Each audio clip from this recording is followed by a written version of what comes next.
Vigdis Hjorth.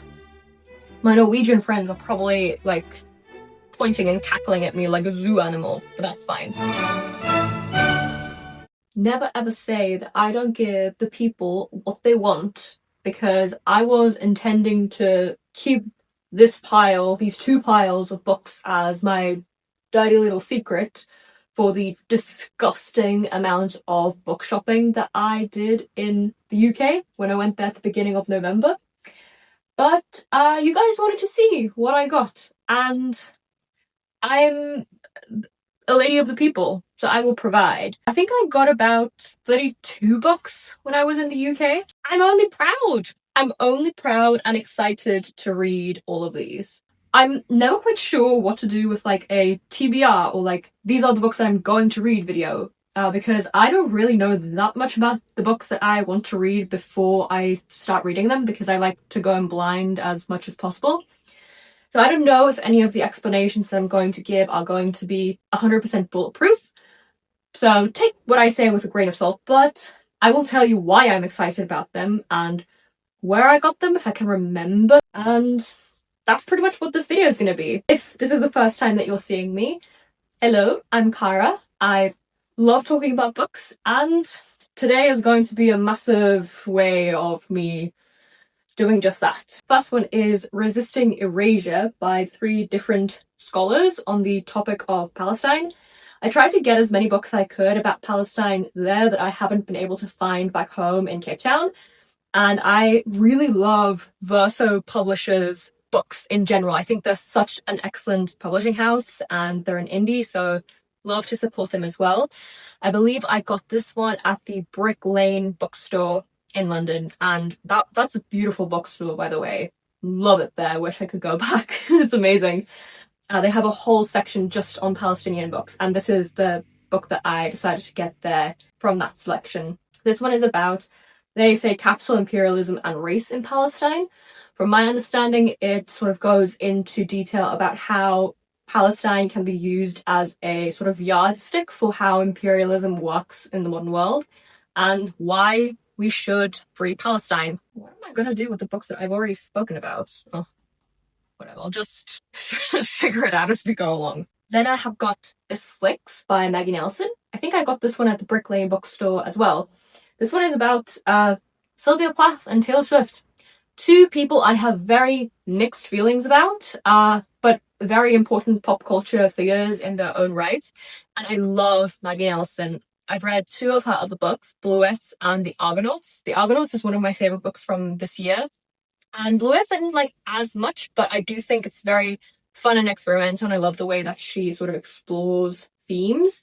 And I think there are many themes linking Taylor Swift and Sylvia Plath that will be very interesting to read about from her perspective. It's tiny, so I'll probably like just take myself out for coffee or something. It's like, it can't even be 50 pages. What is it? 63 pages. Like, I mean, come on. Then I have Girls Against God by Jenny Haval, I believe is how you pronounce her name. She's a Norwegian author. This book is translated from Norwegian. I don't know much about this book, but I do love the title, and I love to read a book with a shocking title in public. So that's kind of like the main reason why I got it. And I also know a lot of people love Jenny Haval, and I've never seen her books in South Africa. I think this is a Verso book as well. Yes. I'm looking forward to reading this because it looks like it's going to be gross and creepy and just a subversion of everything that I love to read about. I've also got a little stamp from the bookstore where I got it, because I got this one at the Word on the Water in London, which is on the little barge on the Thames. It's one of the cutest bookstores that I've ever been to in my life, and I went there with my very dear friend. So yeah, only happy things I've already associated with this book, and I'm excited to get to it at some point. This next one is a book that I might have been able to get here because it's Elizabeth Strauss, who's a very famous author, and I think she's extremely like popular even here. I found all of her other books here so far that I own, and I just don't really know why I felt the need to buy it when I was abroad.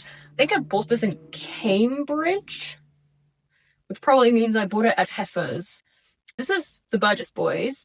The real reason why I wanted to pick this one up is I really love the Lucy Barton series that Elizabeth Strout writes, and she's also written the Olive Kittredge short story collections. That I think those are maybe a bit more popular because they won the Pulitzer Prize as well. But she's also written a book called Tell Me Everything. That's like a sort of crossover between a whole bunch of different characters that she's written, including Lucy Barton, Olive Kittredge, and Bob Burgess, who's one of the main characters in this book. So in order for me to continue reading about Lucy Barton, I want to be able to sort of just follow along from this one, and then I can read the final book sort of that series, I guess, where all those things are wrapped up and the characters start to move into each other's worlds. Sounds cool? I'm very excited about this one, especially the publisher for this one, which is And Other Stories. I don't think they typically ship to South Africa, and I've only seen Heartlamp in my local indie bookstore that stocks litfic books as one of their primary genres. So I was extremely happy to buy some editions from this publisher. This one is called Split Tooth. I'm not 100% sure how to pronounce this writer's name. Tanya Tagak. This one is about a Native American woman, which I don't think I've ever read a Native American novel before. So I'm very excited that this will be my first one. This was recommended a little while ago by Big Book Lady on TikTok, and whatever she recommends I will read because she has amazing taste, and very excited to finally have a book like this for so many different reasons. Then we have got Fire Exits by Morgan Talty. I have never heard of this author before, and honestly I don't really remember what the story is about. I think it's also a Native American story, actually. Am I right? Yes. I don't really want to know too much about it before I go in, but this just sounded so interesting when I picked it up at the bookstore. I think this one's in Cambridge as well, and it just sounded so cool. I love when you don't know about a book or a story and you find it at the bookstore and it just sounds like something you'd love and you pick it up and it just looks amazing. So I don't know much about this one, but I'm very excited to see what it's about. And I mean, the author looks pretty cool. There he is. So I think it's going to be an interesting read. But again, like with most of these, I don't know when I'm going to get around to them, but it is going to be exciting to read them whenever I do. Next up is Brutes by Diz Tate, another Big Book Lady recommendation. I love books about gross little girls. That is why I love a lot of Elena Ferrante's books, because they are just they capture the disgust and the revoltingness of childhood so well, and apparently this one really does that too. And I just love reading about girlhood. It's such an interesting topic, and there's so many different ways in which to do that, and this one just really excited me from the get-go, but I've never seen it in bookstores here, so that's why I got this one. I am so excited to own another Natalia Ginzburg book because The Dry Heart, which she also wrote, is one of my favorite books that I've read so far this year. And I know that these books, with these covers, are published by Daunt Books Publishing. So I wanted to buy one of those books at the actual Daunt Books location in London. So I did, and it just feels more special to me because of that. This one is 2 short stories, Family and then Bodasia, and they're just about men and women in relationships, bad relationships, good relationships, with their kids, with each other, with the world. I just love the way that Natalia Ginzburg writes and the way in which her stories sort of simmer, and she's just got such a deft style. So I think that it really sort of lends itself to a shorter narrative for a short story as well. Literally can't wait to read this. I might actually read this next. There's just kind of do you also feel like sometimes there's just an itch in your brain that you have to scratch because otherwise you're just going to freak out, because if you don't have a particular author's words in your head, nothing is going to make sense. That's how I feel with Natalia Ginzburg's writing. I need it at this point. I need to have it, otherwise I'm not going to know how to deal with my life. This book, The Wall by Marlon Haushofer, I'm gonna say, has been recommended to me about 1 million times over the past year or so. I have a general idea what it's about. It's about a woman who goes to like a ski resort or like on some sort of holiday in Central Europe, let's say, and she's suddenly caught behind an invisible wall, and her only companions are like a bunch of farm animals, including a cow. And it's kind of about her musings on this weird event and like what happens because of it. Sounds very existential, and it's translated from German, I believe. So I think it's going to be a little bit different from the books that I normally end up reading, but I'm so excited. It just sounds amazing. And I got this one at the London Review bookshop, I want to say, where I got that cute little tote back there as well. Then we've got a book that I've actually already read, Elefante, The Lying Life of Adults. However, I have never ever seen an edition of this book in South Africa that didn't either have an ugly double cover or wasn't like massive. This one is just a normal sized paperback and it just has a normal cover. Like, is that too much to ask for? Apparently. But I'm very happy to own this finally. This is probably one of my favorite Elena Ferrante books because it's about a little girl who's gross and disgusting and kind of trying to figure out her life, and the adults around her she doesn't trust. She thinks they are full of nonsense, and I love that for her. It really is the only book that I've read in a very long time that made me feel like a tween in the best possible way. Like I was sort of looking at myself as a tween through the lens of my adult life that I have now. Elephant is just a genius. I don't know what you want me to say. Like, it's just so good. Then I've got Winter in Sokcho by Eliza Shua Dusupin. She is a French-Korean writer, and I actually did read this book while I was on my trip because I bought it like on the first day that I arrived in Cambridge. And this book is about a young Korean woman who lives very close to the DMZ in this tiny tourist town called Sokcho. And it's winter, so it's completely desolate and isolated and like deserted, and nothing's happening there because it's just cold and freezing, and the tourists only come in the summer. And she works at this little guest house, and there is a man who arrives at the guest house who is, I think, a graphic novelist or like a cartoon artist or something of that kind. And they sort of form a relationship with each other, which is interesting. I really enjoyed it. It's very atmospheric. It's very like just this woman thinking about her life and like about missed opportunities and musing on all the things that like could have been. And I had a great time. It has short chapters. It reads super quickly. It's the kind of book where I think if you think about it for longer, like more layers start to sort of uncover themselves. It's an amazing book. I really would recommend this one if you're looking for a atmospheric winter read. Then we have also got Stay True by Hua Husu, I think is how you pronounce the name. This is an autobiography about a relationship that this person has with someone in their youth, and it's like about being an artist and about having a very intense relationship with somebody for a very short amount of time. And it seems like it's going to be full of yearning and longing and loss and just musing on life as a young person when you've got a little bit more perspective.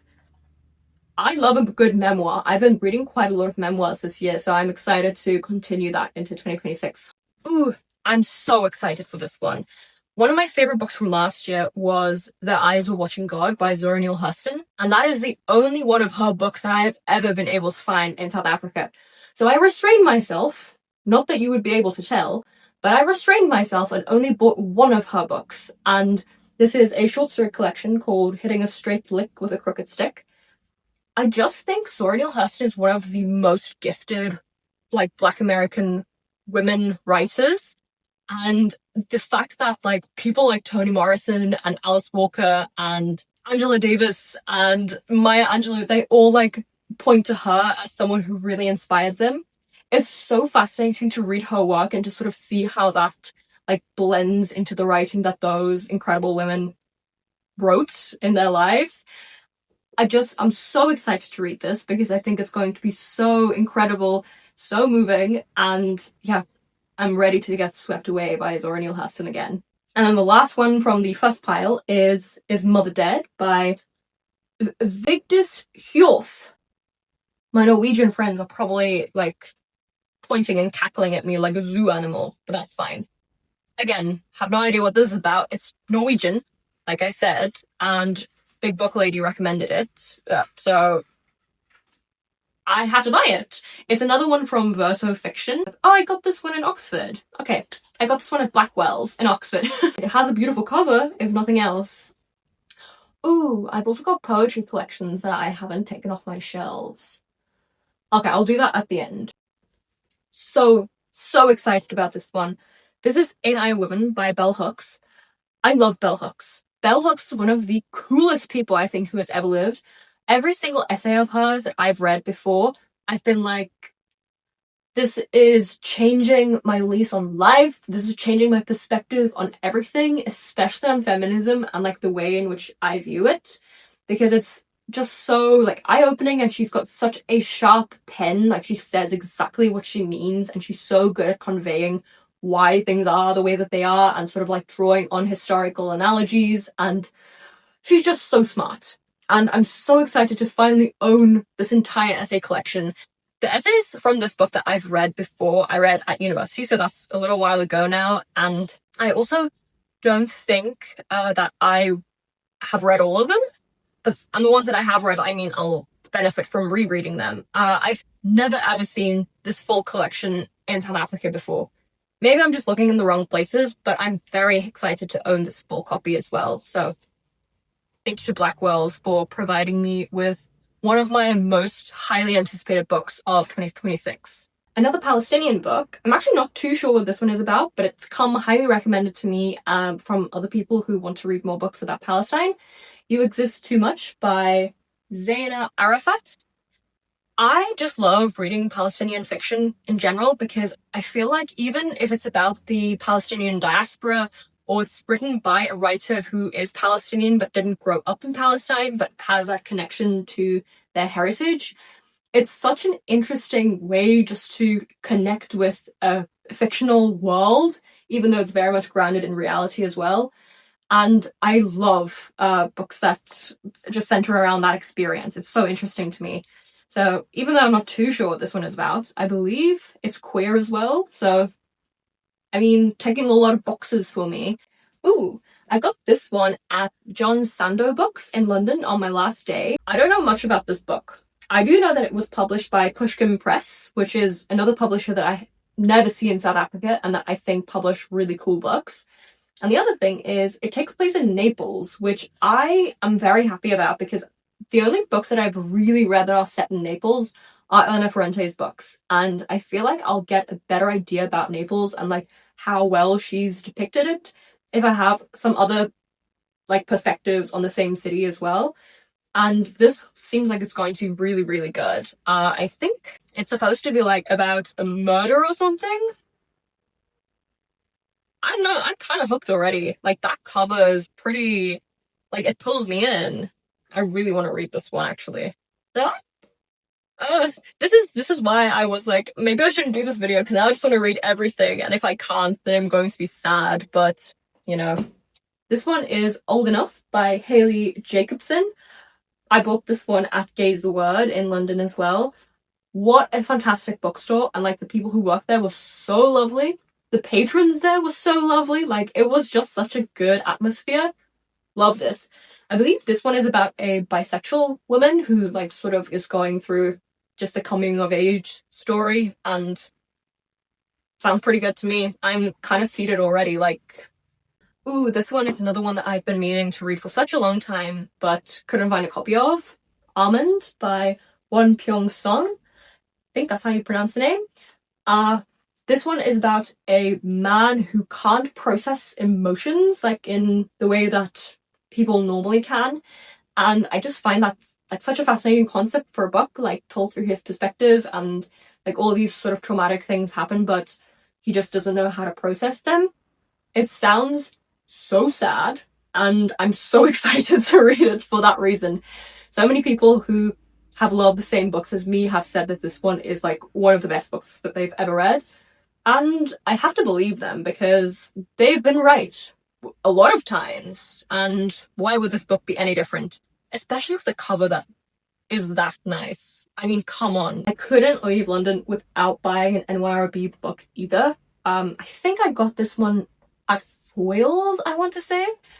And this one is Notes on Crocodile by that author. I don't want to butcher the name, so just let me know how to pronounce it, please, or I'll Google it after this. I probably should have done that before, but that's fine.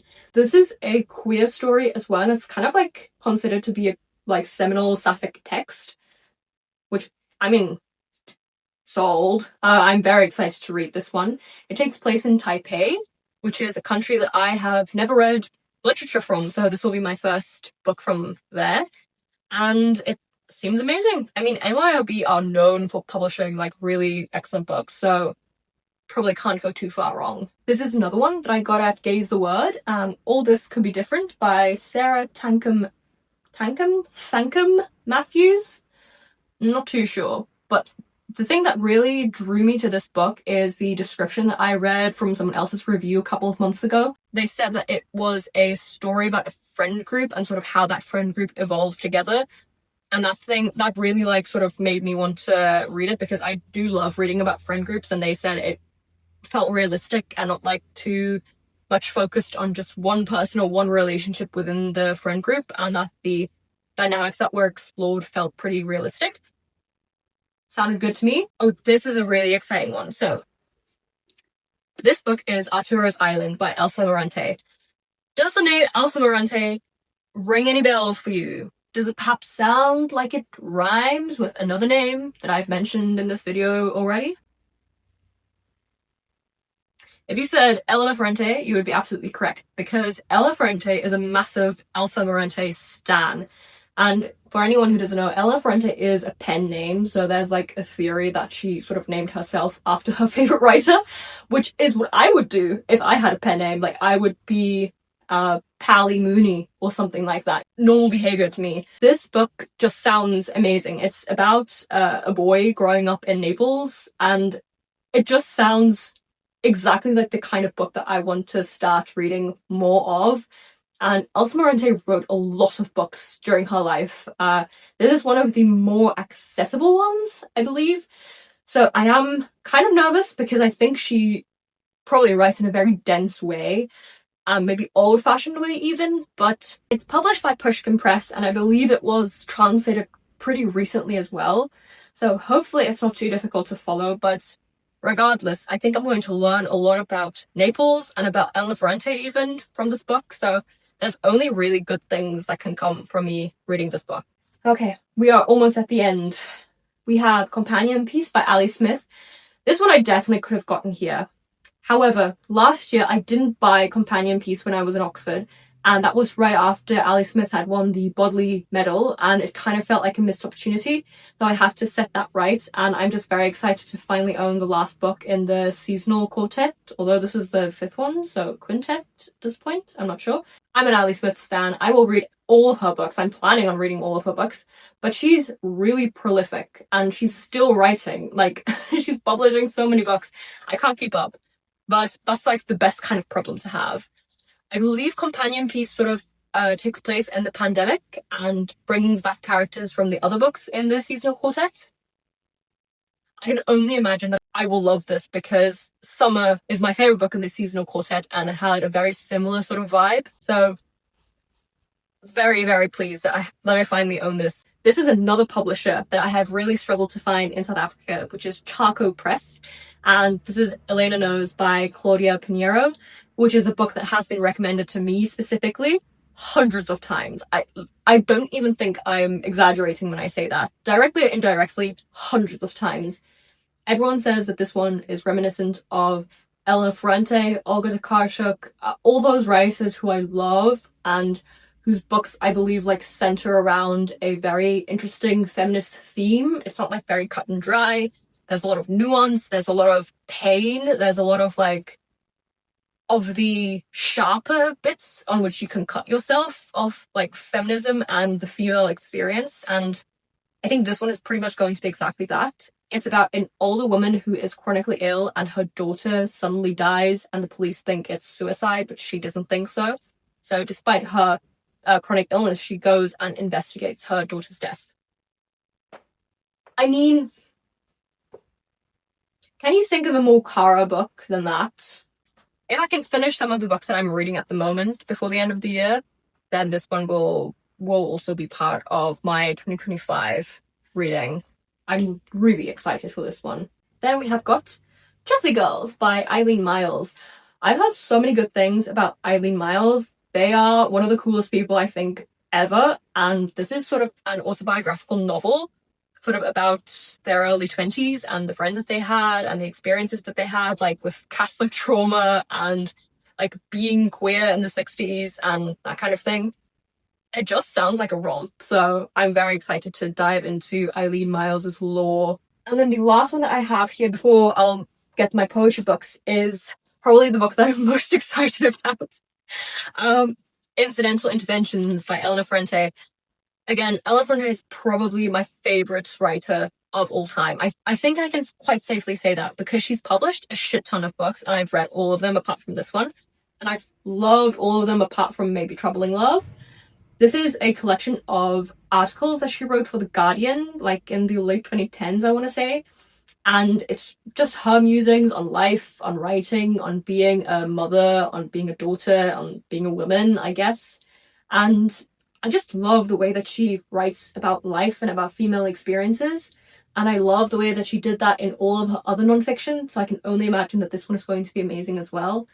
And it's a gorgeous cover. It's got such beautiful illustrations in it as well. Like, what the hell? This is stunning. Ah, look at this. This is not just something they make. Like, you have to be Elena Ferrante in order to have this kind of... It's so beautiful. Like, oh, it's... I'm literally like, I feel so lucky that I get to own this book. I think I bought this one at Foyles as well. It's just so cool to like have a favorite author who was so prolific like in their time. And I mean, Elena Ferrante's time is still technically continuing, I guess, but I mean, I don't know if she's dead or not because like she's anonymous, so I hope she's not because I need to read more of her books. But the fact that I have one last book of hers to read before it really is only rereading for me from there on out is kind of devastating, but also so satisfying. And I really do wish this feeling on every single reader because it is just so bittersweet, but also, I think, necessary for your humanity. I don't know if I'm being dramatic, but yeah, that's kind of how I feel at this point. Speaking of a writer that I love who was prolific in their time, I'm bringing the poetry now. I'm very excited to announce that I bought 4 Mary Oliver collections while I was in the UK. I love Mary Oliver. In case anyone doesn't know, she's my favourite poet. I think every poem that she writes is amazing. I'm in awe of her. Every time I read her words, I feel such a deep sense of peace and calm, and I read her poetry every single Monday on my Instagram. So if you would like to like listen to a poetry reading, that's a good place to go. I think I really love doing it. And I think she's just incredible. So these are poetry collections and also essay collections. Some of them are like merged together, I guess. This is The Truro Bear and Other Adventures, which is poems and essays. I got this one at a bookstore in Richmond in London. Love being in Richmond, by the way. That's a beautiful place. And isn't this... It's just such a beautiful book. Ooh, this one I'm very happy about. This one is American Primitive, which is the book that she actually won the Pulitzer Prize for. I can't believe this one is so difficult to find because, like, it's her Pulitzer Prize winning poetry collection, for crying out loud. Very excited to finally read this one. I think I've read some of the poems from this one. Yeah, I do recognize some of the names, but obviously haven't read the full collection yet because why would I have done that? This is so special. I'm so happy that I have this. And I've also got Owls and Other Fantasies. I got this one at Blackwell's in Oxford. And this one is poems and essays as well. And then the last one, I got this one at the London Review Bookshop. which is Why I Wake Early, which is just poems, I think. Just so excited for all of these ones. I'm gonna be so annoying, even more annoying than normal about Mary Oliver in the future now. And then I got one last poetry collection, which is not Mary Oliver. Gasp. This is What the Living Do by Marie Howe. I very rarely sort of venture out into other poets' work, just because I'm extremely picky about what I like in poetry, apart from Mary Oliver. I mean, I'm obviously not picky there, I just love everything. But other poets' work, I've liked some, and I've been very lukewarm about others. But I've been told that Marie Howe's poetry is very accessible and very beautiful, and like also driven by nature imagery a lot of the time, which is similar to Mary Oliver. I wanted this one in particular because Zach, the Swiftologist, he loves this book, and I kind of do trust his judgment on poetry, and apparently Marie Howe was like his professor as well, which is pretty cool. So very excited to read this one. Very excited to dive into another poet's work, and hopefully I enjoy it. It seems like something that I would really like, so I have high hopes. There we go. Those are all the books that I got in the UK. Actually, no, that's a lie. I got one more. I got the Book of Disappearance as well. That's the one that my parents are giving to me for Christmas. Don't have the copy of that one. They've hidden it. But yeah, 32 books I think it was. Like I said, disgusting, but also like it makes me happy, so I'm not going to judge myself too much for that. Hope that was interesting. Thank you so much for watching, and let me know what books here you have read and loved, and if you think I should push it further up my TBR and read it very soon. I mean, I'm probably just going to do whatever I want anyway, but you know, maybe I'm in an amenable mood and then I will be persuaded by whatever you have to say about the ones that I have here. Yeah, that's everything. Thanks so much for hanging out with me, and I will see you again very soon with another video. And until then, take care.